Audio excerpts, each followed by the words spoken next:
test pour l'intro. J'ai envie de lire. Je me sens pas bien.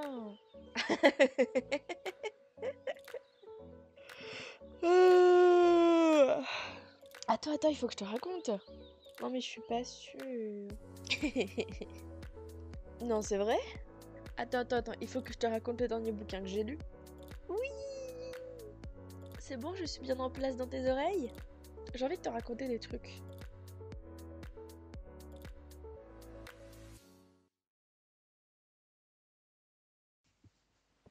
Aloha, j'espère que tu vas bien. Aujourd'hui, je vais te présenter un autre ouvrage, une autre chronique audio, donc sur le livre Un complot de la saga Continent, écrit par Frank Wagrez. C'est un auteur auto-édité, on change pas les bonnes habitudes, je ne lis plus que ça d'ailleurs. Même pour mes lectures perso, j'arrive pas à lire des choses de maison d'édition parce que je suis tellement accaparée par ce que je lis en auto-édition que du coup j'ai plus le temps de m'intéresser à ce qui se fait à côté. Dans un royaume médiéval protecteur de la magie, un mage renégat, chassé de la plus vénérable des institutions 20 ans auparavant, alors qu'il travaillait sur une hypothèse scientifique iconoclaste, s'allie à un jeune courtisan ambitieux dont la carrière prometteuse est brisée par la faute d'une sœur détestée. Tous deux vont se lancer dans une quête folle pour la conquête du pouvoir. Un roi atrabilaire, un recteur d'études aux abois, un archimage aveugle détenteur de secrets inavouables, un trésorier sans scrupules, un bouffon nain au couplet assassin, un espion de genre incertain, un marquis bené et gentilhomme, un chevalier fraîchement adoubé, parangon de l'honneur, un assassin aussi noir à l'intérieur qu'à l'extérieur, l'auteur nous invite dans un monde imaginaire foisonnant. Continent est rempli de personnages étonnants et de lieux improbables. C'est un monde pourvu d'institutions complexes et pourtant étrangement familières qui se dévoilent au fil des pages. Alors même qu'une terre nouvelle, baptisée Continent, va faire l'objet d'une concurrence âpre entre royaumes humains et colonies aliens, tous ces personnages vont mêler intrigues politiques et amoureuses dans une farandole tragique qui les poussera les uns contre les autres. Ils imagineront toujours contrôler leur vie et rester maîtres de leurs actes, alors qu'ils ne feront que réagir à des événements qui les dépassent. Voici donc le résumé de ce premier tome, et maintenant je vais te dire ce que j'en ai pensé. D'abord, il faut savoir que j'ai bien aimé ce livre parce que j'ai été rapidement captivée, un peu comme quand j'ai découvert Game of Thrones, donc c'est dire la chose, parce qu'on est entraîné tout de suite dans un monde un peu féodal et médiéval. Donc, déjà de base, ça marque un point parce que j'aime beaucoup ce genre d'univers, et surtout que c'est très bien écrit, c'est très bien décrit également. On a un tas d'intrigues et de personnages qui sont d'ailleurs complètement fourbes, et j'aime beaucoup ça. J'ai beaucoup aimé ça parce qu'il y a également beaucoup de suspense qui règne tout au long du roman et que ça laisse vraiment aucune longueur et aucune place à l'ennui.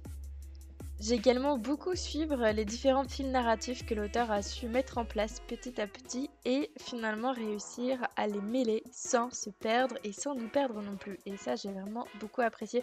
J'adore ce genre de choses qui fait que quand on écrit au fur et à mesure, en tout cas quand on lit au fur et à mesure ce qui est écrit, quand on découvre tel personnage et tel personnage et tel personnage et tel contexte, telle histoire, et que petit à petit les choses se recoupent et en fait au final à la fin on a une espèce de truc qui tout imbriqué les uns dans les autres. C'est juste waouh, enfin je trouve ça juste ouf quand c'est vraiment bien fait et là c'était clairement le cas. Le récit raconte plusieurs vies et plusieurs types d'existence. On a un enfant de duc appelé Alphonse d'Al-Gadad qui finit paria et il rêve de vengeance suite à ça. On a un apprenti mage qui se voit expulsé après avoir testé une expérience interdite, quoique parfaitement maîtrisée. Et d'ailleurs, c'est le fait qu'il est parfaitement maîtrisé qui fait flipper, d'ailleurs, et c'est pour ça qu'il se fait renvoyer. On a une épouse de marquis qui donne naissance à un enfant, lequel prend du coup de manière totalement imprévisible une importance de ouf pour l'avenir du pouvoir. Et on a également tout un tas d'autres personnages, mais enfin il y en a vraiment beaucoup, c'est pour ça que ça m'a fait penser à Game of Thrones, parce qu'il y a vraiment toute une flopée, donc même s'il y en a 2-3 qui te plaît pas, en fait, il y en aura d'autres qui te plairont forcément, tellement il y en a, et heureusement on ne se perd pas vu le nombre, parce que même s'il y en a beaucoup, les contextes de chacun sont quand même très bien définis, donc on ne se perd pas pour savoir, ok, qui, toi, tu fais quoi, tu fais qui avec quoi, etc. Ce que j'ai du coup beaucoup aimé, c'est que tout au long du bouquin, ces personnages-là, on les voit évoluer en fait, du plus bas niveau qui puisse exister jusqu'à leur apogée. Donc par exemple avec le descendant du duc qui finit par rencontrer le jeune archimage Guillaume d'Arimathie. Souviens-toi, c'est celui qui s'est fait renvoyer. Entre-temps, il est devenu un puissant mage et il rêve de vengeance et de pouvoir.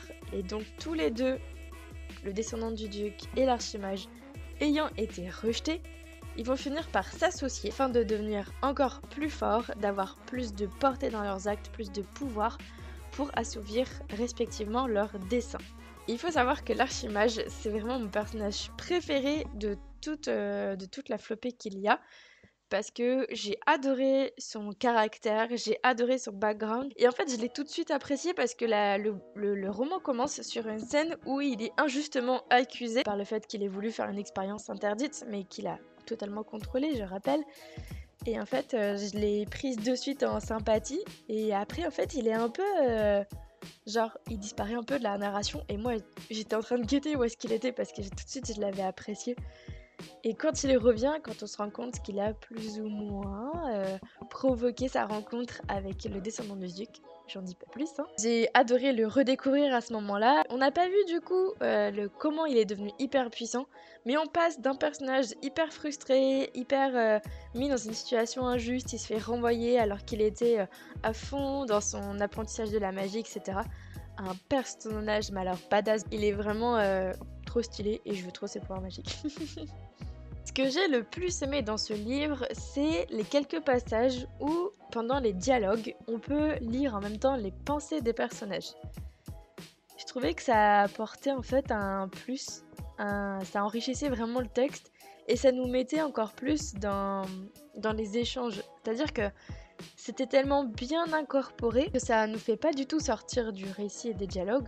Au contraire, on est encore plus happé dans les scènes parce que du coup, des fois, on peut voir des espèces de décalage entre ce que les personnages disent pour la bienséance, pour la politique, pour le bon déroulement de leur plan, et en même temps ce qu'ils pensent en direct, en instant en fait. Et ça, j'ai vraiment beaucoup aimé. C'est un procédé que je vois pas très très souvent et que là, comme il est vraiment bien intégré au récit, bien intégré au texte, j'ai adoré ce truc-là.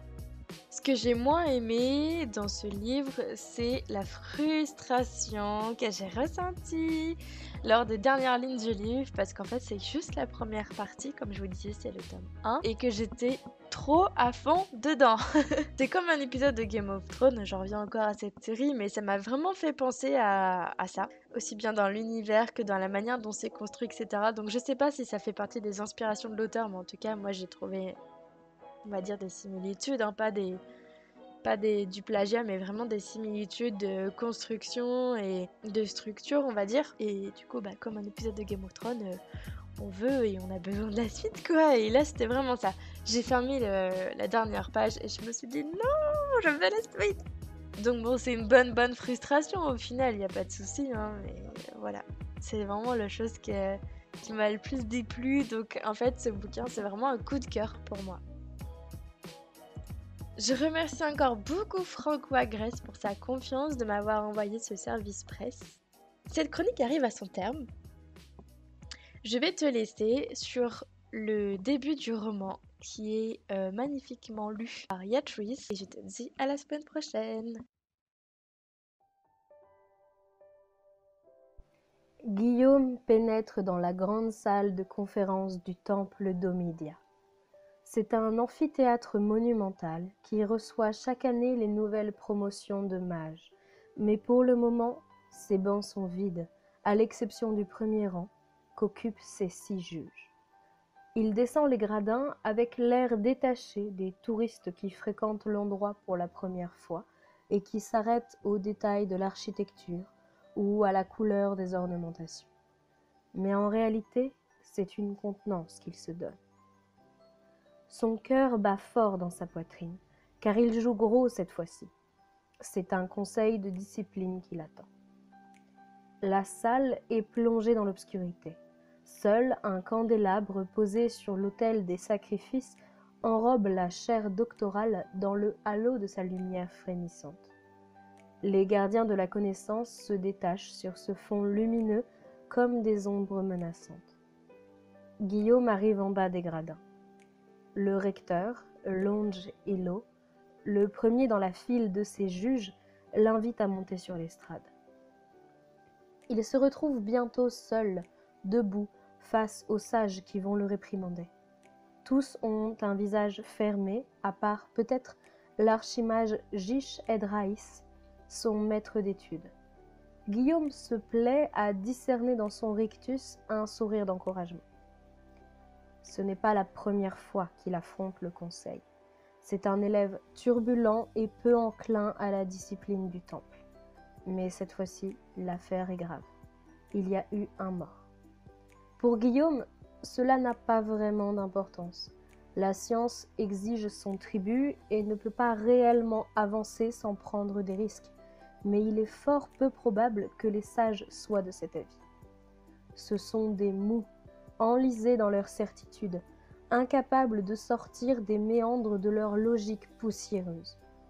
Leur savoir est un mur qui les empêche de voir au-delà de leurs esprits étriqués.